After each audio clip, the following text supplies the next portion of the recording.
عقل, logic, reasoning, اور یہی وہ اسٹینڈرڈ ہے جس کے تحت گاڈ کی ایگزسٹنس کو ثابت کیا جائے گا یا گاڈ کی ایگزسٹنس کو ڈینائی کیا جائے گا.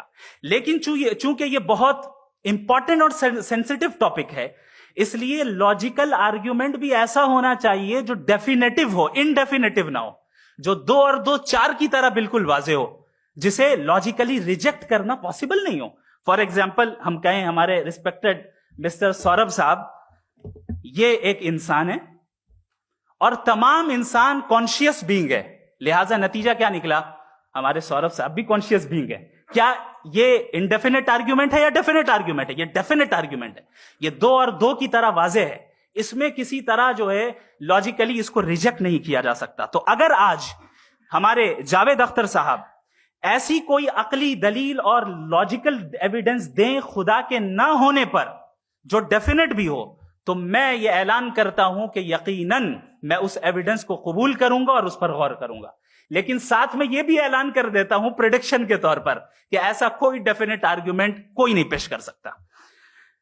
دلیل ہم دیں گے اور ڈیفینیٹو دلیل دیں گے, لاجیکل دلیل دیں گے, ایسی دلیل دیں گے جو انٹائر ایتھیسٹک ورلڈ اسے ریفیوٹ نہیں کر سکتی. چلیں اب ہم ایک ایگزامپل سوچتے ہیں, ایک سینیریو, سمپل سینیریو, تمام آڈینس سے گزارش ہے, ہم اور آپ ایک آئسولیٹڈ آئیلینڈ پر ہیں, ایسا آئیلینڈ جہاں پہ ہم سے پہلے کوئی کبھی نہیں گیا. چلتے چلتے آپ کے سامنے اچانک آپ نے دیکھا ایک پنک کلر کی بال پڑی ہوئی ہے. سب سے پہلا سوال آپ کے ذہن میں کیا آئے گا کہ یہ بال یہاں کیوں آئی, کیسے آئی, یہ پنک کلر کی ہی کیوں ہے, کوئی اور کلر بھی ہو سکتا تھا, یہ اسی شیپ میں کیوں ہے, کوئی اور شیپ بھی ہو سکتا تھا. نیچرلی آپ اس طرف پہنچیں گے کہ کوئی نہ کوئی ہے جس نے ان اسپیسیفک پراپرٹیز کے ساتھ اس بال کو بنایا ہے اور یہاں پہ رکھا ہے. چونکہ آپ جانتے ہیں کہ یہ جو بال ہے اس کا ایگزسٹ کرنا ضروری نہیں ہے, یہ ایگزسٹ کر بھی سکتی تھی, نہیں بھی کر سکتی تھی, اور ایگزسٹ کرنا ہی تھا تو کسی اور فارم میں کرتی, کسی اور کلر میں کرتی. اب آپ اس بال کو ایکسپینڈ کرتے چلے جائیں, ایکسپینڈ کرتے چلے جائیں, ایکسپینڈ کرتے چلے جائیں, یہاں تک کہ یہ بال یونیورس کے سائز کی ہو جائے. بتائیے کہ کیا سائز کے بڑھ جانے سے سوال بدل جائے گا؟ ہرگز نہیں بدلے گا. ابھی بھی سوال رہے گا, یہ یونیورس کہاں سے آیا, ان اسپیسیفک پراپرٹیز کے ساتھ کہاں سے آیا, کیوں آیا, کس نے بنایا؟ یہ سوال اس وقت بھی ویلڈ رہے گا.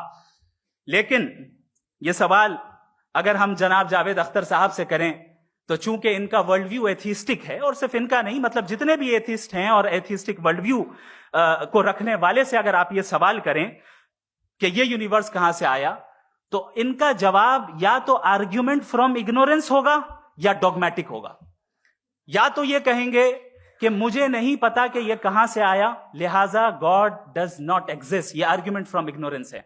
یا یہ کہیں گے کہ یہ یونیورس خود بخود بن گیا, اس کا مطلب یہ ہے کہ اس بال کو بھی خود بخود بن جانا چاہیے. لیکن بال کے تعلق سے یہ ایکسپلینیشن ایکسپٹ نہیں کی جائے گی کہ یہ خود بخود بن گئی, لیکن یونیورس کے تعلق سے کر دیا جائے گا. اسے ہم دوسرے الفاظ میں ڈوگما بھی کہہ سکتے ہیں. دوسری چیز, ہمارے جاوید اختر صاحب ضرور گاڈ آف گیپس کی مثال بھی ضرور دیں گے, اور مثال دیں گے کہ پہلے زمانے میں بجلیاں کڑکتی تھی تو لوگوں نے کسی ایک خدا کی طرف, اور بارش ہوتی تھی تو دوسرے خدا کی طرف منسوب کر دیا, ان کے پاس دلیل نہیں تھی. یہ ہمارا ورلڈ ویو ہے ہی نہیں, یہ ہمارا ورلڈ ویو ہے ہی نہیں, کیونکہ نیچرل فینومینا کے پروسیس کی انٹرپریٹیشن کو جان لینے سے یہ کہاں سے ثابت ہو گیا کہ گاڈ ایگزسٹ نہیں کرتا ہے.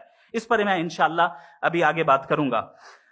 آپ حضرات یہ بھی دیکھیں گے, اور میں یہ ایکسپیکٹ کرتا ہوں کہ ہمارے ریسپیکٹڈ جناب جاوید اختر صاحب ضرور ایموشنل آرگیومنٹس بھی دیں گے, جو کہ ایک لاجیکل فیلیسی ہے جب بات آتی ہے ٹروتھ کو ڈیسائیڈ کرنے میں.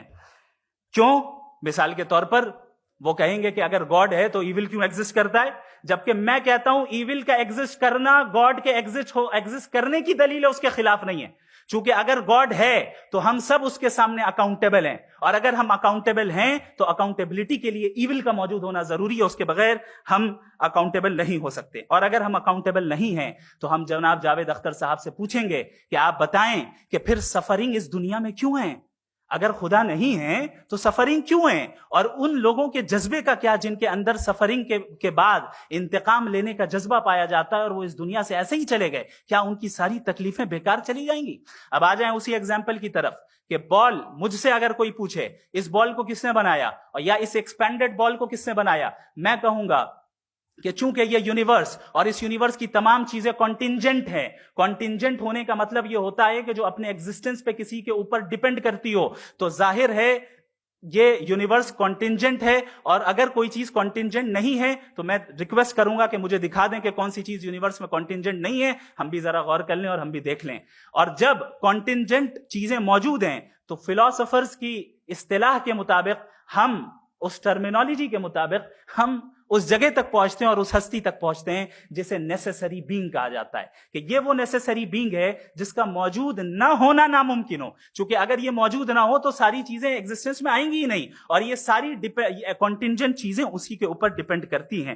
اب اگر آپ یہ سوال کرتے ہیں کہ پھر اس ہستی کو کس نے بنایا، پھر اس کا کاز کیا ہے، پھر اس کا کاز کیا ہے، پھر اس کا کاز کیا ہے، اور اینڈلیسلی چلے جائیں، اسے ہم کہتے ہیں انفینٹ ریگریس آف کازز، جو کہ لاجیکل فیلیسی ہے. کانسیپچولی انفینٹی پاسبل ہے.